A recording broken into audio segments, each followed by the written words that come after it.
Hello to all students. आज हम pleiotropy के बारे में देखेंगे। अभी तक हमने मेंडल के नियमों के बारे में पढ़ा था। आज हम प्लियोट्रॉपी या बहुप्रभाविता के बारे में जानेंगे। तो ये क्या होता है? जब मेंडल ने अपने प्रयोग किए तो मेंडल के प्रयोगों के अनुसार हमने क्या देखा था कि एक जीन एक ही लक्षण को डिटर्मिनेट कर रहा था, और यानी एक जीन एक लक्षण को ही यहाँ पर दे रहा था। लेकिन यहाँ हम देखेंगे कि एक जीन जो है वो एक से अधिक लक्षणों को निर्धारित करता है, और जो कि फेनोटाइपिक लक्षणों को एक्सप्रेस करेगा। यानी कि बहुत सारे लक्षण जो है वो एक जीन से एक्सप्रेस हो जाते हैं, उसे हम प्लियोट्रॉपी कहते हैं, और वो जीन कहलाता है प्लियोट्रॉपिक जीन। तो हम इसको मल्टीटास्किंग भी कह सकते हैं, यानी कि एक जीन बहुत सारे काम कर रहा है, बहुत सारे लक्षणों को यहाँ पर एक्सप्रेस करेगा, तो उसे हम प्लियोट्रॉपिक जीन कहेंगे। इसके एग्जाम्पल बहुत सारे हैं, जैसे कि सिकल सेल एनीमिया है, फिर फिनाइल कीटोन्यूरिया है। बहुत सारे एग्जाम्पल हैं, हम देखते हैं यहाँ पर। वैसे नॉर्मली ये प्लांट्स में ज़्यादा देखा जाता है, लेकिन एनिमल्स और ह्यूमन बींग्स में भी इसके एग्जाम्पल होते हैं। तो पहला हम सिकल सेल एनीमिया देखते हैं। सिकल सेल एनीमिया जो है वो एक ऑटोसोमल रिसेसिव डिसऑर्डर है, यानी कि अलिंगी अप्रभावी एक रोग है, जो कि हीमोग्लोबिन की जो दो चेन होती हैं, यानी हीमोग्लोबिन में ग्लोबिन जो प्रोटीन है, उस ग्लोबिन प्रोटीन की जो दो चेन होती हैं, दो तो अल्फा पॉलीपेप्टाइड चेन होती हैं और दो होती हैं बीटा पॉलीपेप्टाइड चेन। तो जो दो बीटा पॉलीपेप्टाइड चेन है, उसकी एक चेन का जो संश्लेषण होता है वो तो नॉर्मल जीन से होता है, जो कि HbA से हम यहाँ पर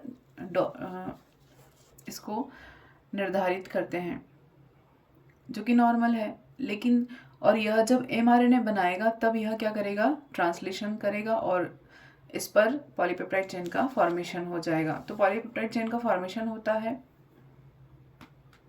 तो जो सामान्य जीन है वो सामान्य में क्या होता है, HbA, यानी इसको हमने नॉर्मल कहा है, डोमिनेंट कहा है, जो कि वैलिन है, हिस्टिडीन है, उसके बाद ल्यूसिन, थ्रियोनिन, प्रोलिन और ग्लूटामिक एसिड, और उसके बाद उस ग्लूटामिक एसिड, और उसके बाद होता है ग्लूटामिक एसिड। लेकिन इसमें क्या हो रहा है कि अगर नॉर्मल जीन के स्थान पर यहाँ पर अगर प्रोटीन का जो अमीनो एसिड का क्रम है, उस अमीनो एसिड के क्रम में चेंज आ जाता है म्यूटेशन की वजह से। तो म्यूटेशन की वजह से अमीनो एसिड के क्रम में सीक्वेंस में परिवर्तन आ जाता है। तो जो 6th पोजीशन पर यहाँ पर ग्लूटामिक एसिड है, वहाँ पर 6th पोजीशन पर ग्लूटामिक एसिड के स्थान पर आ जाएगा वैलिन। तो वैलिन के आ जाने से ये पूरा सीक्वेंस अमीनो एसिड का चेंज हो जाएगा, जिसके कारण जो प्रोटीन या एंजाइम बनना होता है वो नहीं बनता। इस कारण जो सामान्य स्थिति नहीं होकर कैसी हो जाएगी, सिकल सेल एनीमिया वाली सिचुएशन यहाँ पर हो जाएगी। तो HbA से उसको डिनोट करेंगे, वैलिन है, फिर हिस्टिडीन, ल्यूसिन, थ्रियोनिन, प्रोलिन, और फिर यहाँ पर ग्लूटामिक एसिड की जगह आ जाएगा वैलिन, और फिर बनेगा ग्लूटामिक एसिड। तो इस तरह से हमने क्या देखा कि अमीनो एसिड के क्रम में परिवर्तन आ जाने से, और छठे जो ट्रिक होता है, 6th ट्रिक, हम कहते हैं इसको त्रिक या कॉर्डन, 6th जो कॉर्डन होता है या ट्रिपलेट होता है, उसके स्थान पर चेंज आ जाना, जो कि क्या करता है, सिकल सेल डिजीज कॉज करता है। तो यहाँ पर जो चेंजेस होते हैं वो क्या क्या है देखते हैं। सबसे पहले म्यूटेंट HB जो हीमोग्लोबिन है, उसका कम ऑक्सीजन सांद्रता में बहुलीकरण हुआ। तो म्यूटेशन होने से क्या होगा, जब हीमोग्लोबिन है उसका O2 लेवल कम हो, सांद्रता कम होने से उसमें क्या होगा, बहुलीकरण कम हो जाएगा। क्यों कम हो जाएगा? क्योंकि उसका आकार बदल गया है। यहाँ पर होता क्या है सिकल सेल एनीमिया में, कि जो हमारी RBC होती है, यानी जो रोगी है, उसकी RBC के आकार में परिवर्तन आ जाता है। तो RBC का शेप बदल गया, जिसके कारण वो ऑक्सीजन को कंटेन नहीं कर पाएगा। तो ऑक्सीजन की यहाँ पर कंसंट्रेशन कम हो जाती है, जिसके कारण यहाँ पर जो हीमोग्लोबिन का क्या हो जाता है, यहाँ पर अमीनो एसिड की चेन का बहुलीकरण हो जाएगा। बहुलीकरण या पॉलीमराइजेशन के कारण RBC का आकार बदल जाता है, और आकार बदलने के कारण आरबीसी कठोर हो जाती है, दृढ़ हो जाती है और सिकल शेप हो जाती है, जो कि ऑक्सीजन कम वहन करेगी, क्योंकि उसका आकार बदल गया, इसलिए वो क्या करेगी, O2 को कैरी नहीं कर पाएगी। और एक जीन के कारण बहुत सारे लक्षणों का यहाँ पर नियंत्रण हो रहा है, इसको हम क्या कहते हैं, प्लियोट्रॉपी कहते हैं। इसको हम आगे भी देखते हैं।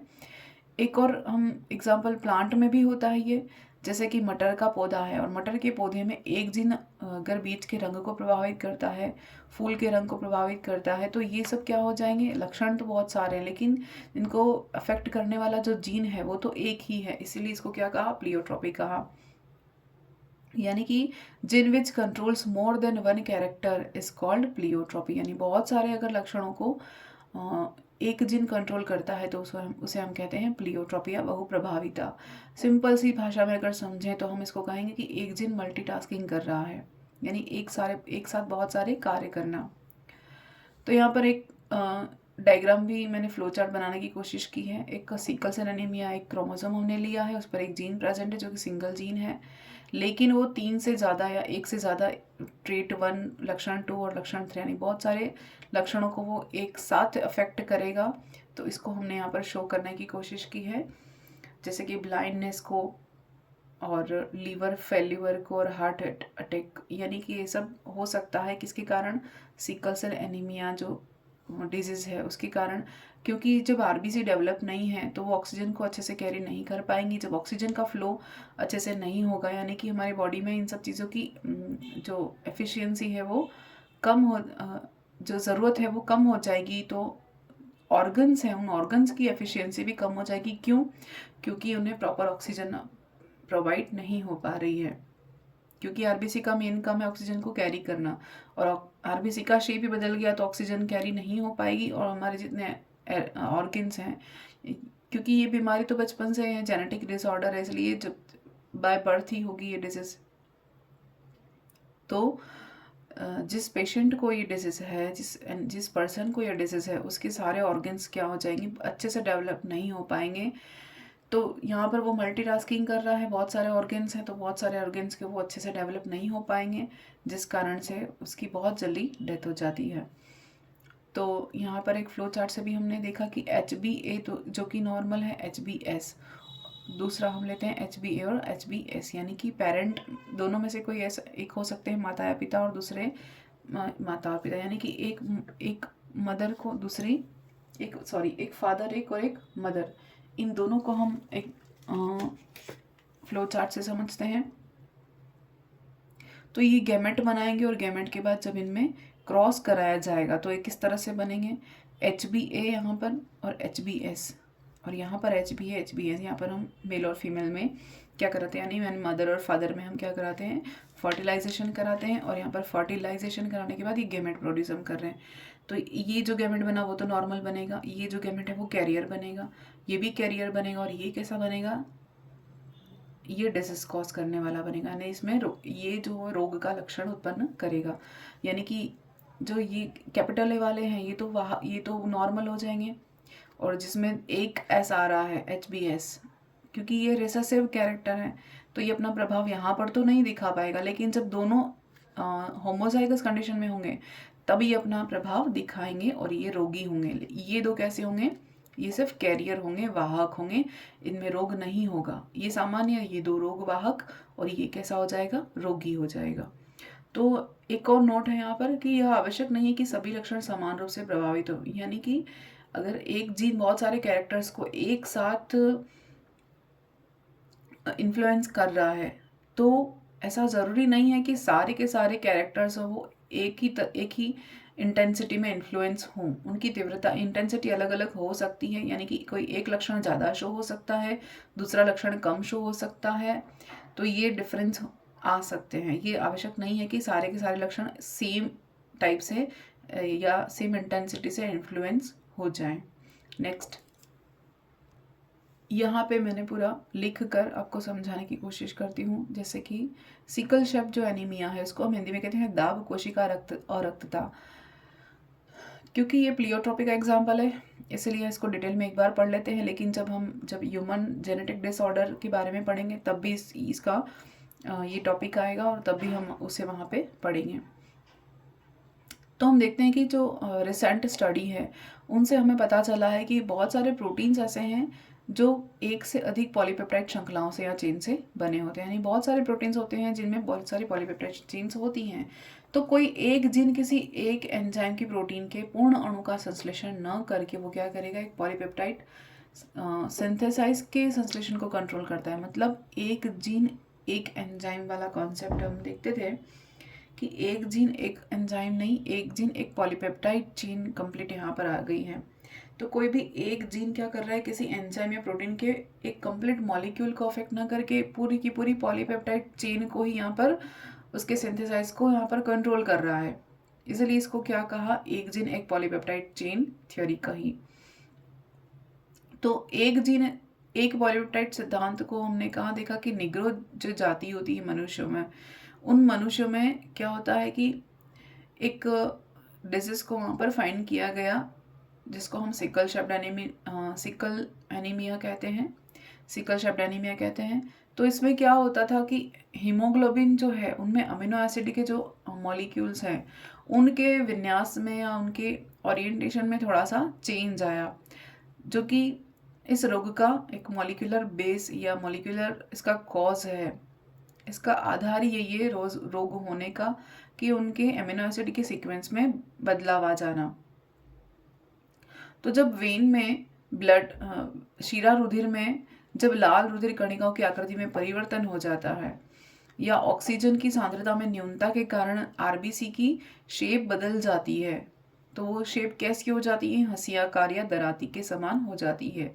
रीज़न क्या है, क्योंकि आरबीसी क्या कर रही है, ऑक्सीजन की कंसंट्रेशन इतनी कैरी नहीं कर पाती और उसका शेप बदला हुआ होता है। उसका शेप कैसा हो जाता है, पॉलीपेप्टाइड चेन में सीक्वेंस में चेंज आने के कारण उसका शेप बदल जाता है, जिससे वो ऑक्सीजन कैरी नहीं कर पाती, जिस कारण हीमोलाइटिक जो अरक्तता उत्पन्न हो जाती है। यानी कि आरबीसी जो हो जाती है वो विच्छिन्न हो जाती है, यानी अपना आकार बदल देती है। और इस रोग का जो मेन रीज़न है वो क्या है, हीमोग्लोबिन में अमीनो एसिड के अणुओं के विन्यास में परिवर्तन आ जाना, यानी सीक्वेंस में चेंज आ जाना। जैसे हमने पहले देखा कि ग्लूटामिक एसिड के स्थान पर वैलिन आ जाता है। अम्लों के अणुओं के विन्यास में अंतर आ जाता है। अब देखते हैं जो HB है, हीमोग्लोबिन एक जटिल प्रोटीन है और इसका आणविक भार जो है वो 64,000 डाल्टन होता है और इसमें 600 अमीनो अम्ल होते हैं। सारे के सारे अमीनो अम्ल जो होते हैं वो हीमोग्लोबिन में 4 पॉलीपेप्टाइड चेन में व्यवस्थित हो जाते हैं। हमें पता है कि हम 2 अल्फा चेन होती हैं और 2 बीटा चेन होती हैं। तो इस विकार का जो रीज़न है, यानी कि जो विकार उत्पन्न हुआ, विकार यानी कि ये जो डिसऑर्डर या जो चेंज उत्पन्न हुआ, इसका कारण क्या है, हीमोग्लोबिन अणु की जो बीटा चेन होती है उस बीटा ग्लोबिन चेन की 6th पोजीशन पर अमीनो एसिड में कौन सा amino acid, glutamic amino acid के स्थान पर क्या हो जाना, वैलिन का आ जाना। तो यही रीज़न है इसका। तो ग्लोबिन प्रोटीन में अमीनो एसिड का ये जो प्रतिस्थापन है या रिप्लेसमेंट है वो बीटा ग्लोबिन जीन के 6th कोडॉन में GAG के GUG में परिवर्तन आ जाना, यानी कि इसका सीक्वेंस चेंज हो जाना, जिसके कारण क्या होता है, एमिनो एसिड के क्रम बदल जाने से पॉलीपेप्टाइड चेन ही बदल जाती है, जिसके कारण उससे जिस प्रोटीन का संश्लेषण होना है उसके स्थान पर दूसरे प्रोटीन का संश्लेषण हो जाता है। तो निम्न ऑक्सीजन तनाव में उत्परिवर्तित हीमोग्लोबिन अणु में बहुलीकरण हो जाता है और आरबीसी का जो आकार वो कैसा होता है, बाइकॉन्केव से बदलकर हंसियाकार हो जाता है।